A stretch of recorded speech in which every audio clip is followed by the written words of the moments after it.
বিসমিল্লাহির রহমানির রহিম। আসসালামু আলাইকুম সবাইকে, আমন্ত্রণ জানাচ্ছি সবাইকে জুনিয়র ব্লগস অ্যান্ড পেট লাভারের নতুন একটি ভিডিওতে। আসলে বেশ কিছুদিন হয় আমি ভিডিও দিই না, আর সেটার একটা কারণও আছে। কারণটা হচ্ছে যে আসলে আমি পাল্লায় নামছিলাম, তো আমার মনটা একটু খারাপ। আমি 20 কিলো পর্যন্ত গেছি পাল্লায়। তো এটা করে নিয়ে 20 কিলো পর্যন্ত যাওয়ার পরে আমার লাস্টের যেদিন পাল্লা ছিল সেদিন আসলে আমি 6 কিলো 5.5 কিলোর উপরে জাম্প দিয়েছিলাম। তো ওই দিন আমার অনেক কবুতর পড়ে গেছে, প্রায় 12টার মতো কবুতর পড়ে গেছে 30টা থেকে। তো যাই হোক, তারপর আবার আর পরের দিন আসছে আর 2-3টা কবুতর। তো 2-3টা কবুতর আসার পরে এখনো 7-8টা কবুতর শর্ট এমনিতে আগেও পড়ছে। আমার কবুতর রাস্তায় নিয়ে নামছিলাম 50টা, এখন 26-28টার মতো আছে। তো 22টার মতো কবুতর পড়ে গেছে। তো ওইটা আসলে আমি বেশ কষ্ট পাই নাই, কিন্তু সর্বশেষ যেদিন আমার কবুতর পড়ে গেল ওই দিন আমি অনেক কষ্ট পাইছি। যাই হোক, সেরকম প্রস্তুতি কিছুটা মানসিক আগে নিয়ে রাখছিলাম যে কবুতর রাস্তায় পড়বে। তো এখন কবুতর যেহেতু লাস্টের যেদিন ছাড়ছিলাম একদিন পরেও আসছে কবুতর, তো তাদেরকে 2 দিন রেস্ট দিব, তারপর আবার রাস্তায় নামবো।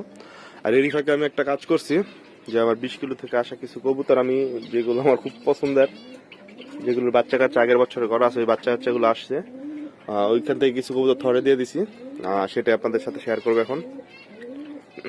যাই হোক, প্রথমে এই আমার অন্য কবুতরগুলো দেখাই। থরের সব কবুতর দেখাবো আজকে ইনশাল্লাহ। এই যেটা হচ্ছে আমার মাস্টার পেয়ার রেড চেকার, এটা আলহামদুলিল্লাহ ডিম দিছে, ডিম দোনোটা জমছে।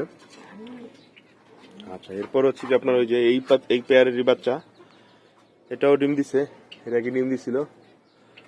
তো যে দিন জ্বর হয়েছিল খাঁচা উল্টা পইরা গেছিল, একটা ডিম পারছিল নষ্ট হয়ে গেছিল, আরেকটা পারছিল ওইটা ফেলে দিছি। আচ্ছা, এরপরে যেটা সেটা পরের ভিডিওতে দেখাই পাখির সাথে।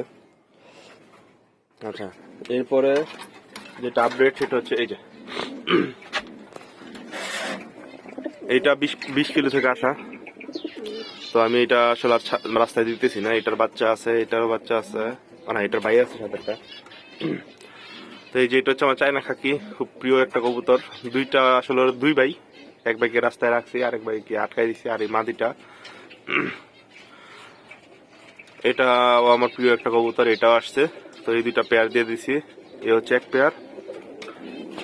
আর এই যে এই মাদিটা আর এই নটটা, এই নটটা হচ্ছে আমার বাসার সবচেয়ে বড় কবুতর। এর 2টা বাচ্চা আছে, 2 ভাই, ওরা দুটোটা আসছে আলহামদুলিল্লাহ। দেখতে যেরকম বড়, কাজ হয়ে সেরকম বড়ই।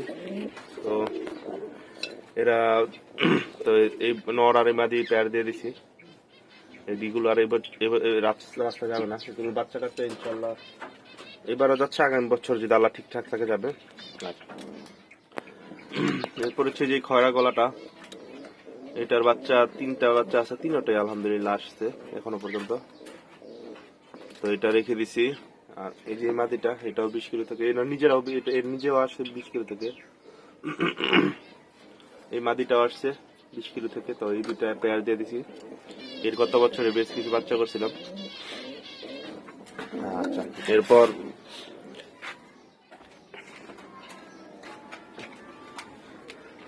এই যে আমার কালদুম পেয়ারটা, কালদুম যেটা বলছিলাম আমার আগের ভিডিও যারা দেখছেন যে আমি পাল্লাই দিব না, এই যে কালদুম নটটা, এই যে কালদুম মাদি, 2টা জোয়ারা দিছি।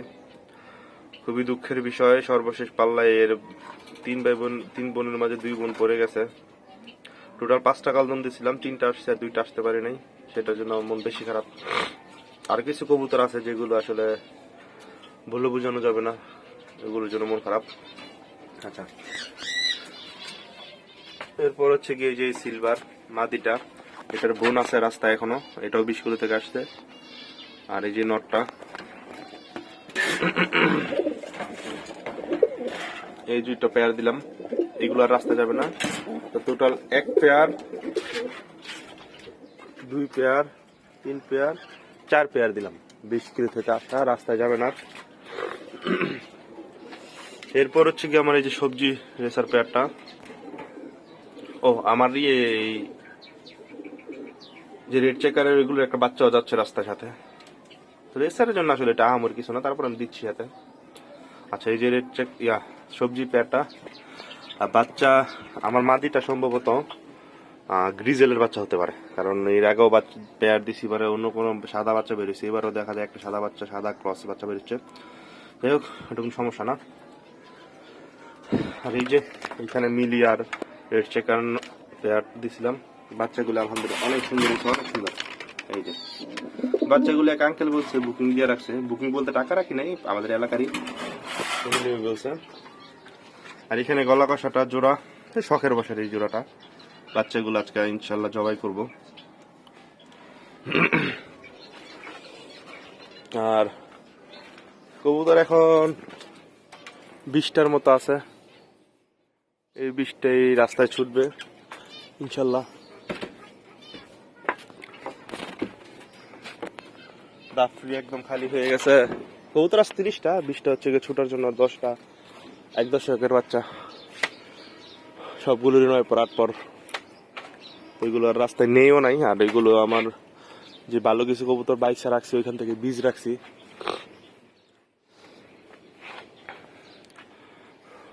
তো কবুতরগুলো একটু উইক, ওষুধ দিচ্ছি, 2-3 দিন পাল্লা হয়তো বন্ধ থাকবে, তারপর আবার একটু ছোট থেকে শুরু করব, আবার 10 কিলো থেকে প্রথম মারবো 10 কিলোতে, তারপর 15 কিলো, এইভাবে যাবো। 2-3 দিন পিছিয়ে 2-3 দিন না, অলমোস্ট 1 সপ্তাহ পিছিয়ে গেলাম। কিন্তু আসলে ভালো কিছু করার জন্য মনে হয় এরকম কষ্ট করতে হবে। যদি আমি পাল্লাকে অনেক সহজভাবে নিয়েছিলাম, গত বছর ছোট পাল্লা করে রাখছিলাম, এক সেট 15-13, আর এক সেট 12-25 কিলো 2 সেট, তো ওইখানে তেমন একটা কষ্ট হয় নাই, কষ্টটা শুরু হচ্ছে এবারই। এই যে আমার দাফরি বাইরে, এখন কবুতর সব দাফরি একদম খালি হয়ে গেছে, কবুতর ছিল টোটাল 60টার মতো, এখন এইখানে আছে 30টা, আর ওইখানে আনিছে 8টা 10টা 40টা, 20টা কবুতর শর্ট। এর মাঝে আসলে 20টার জন্য শরীর মন খারাপ লাগে না, 2-3টা কবুতরের জন্য অনেক খারাপ লাগে। তো পাল্লা জিনিসটা এরকম, আসলে আমি এখন বুঝতেছি যেমনই, যদিও আগেই জানতাম যেমন হবে, শর্ট পড়বে, কিন্তু কিছু কিছু কবুতরের উপরে অনেক কনফিডেন্স ছিল যে এরা আসবেই, এরা পড়বে না। যাই হোক, দুঃখিত এই কয়েকদিন ভিডিও দিতে না পারার জন্য।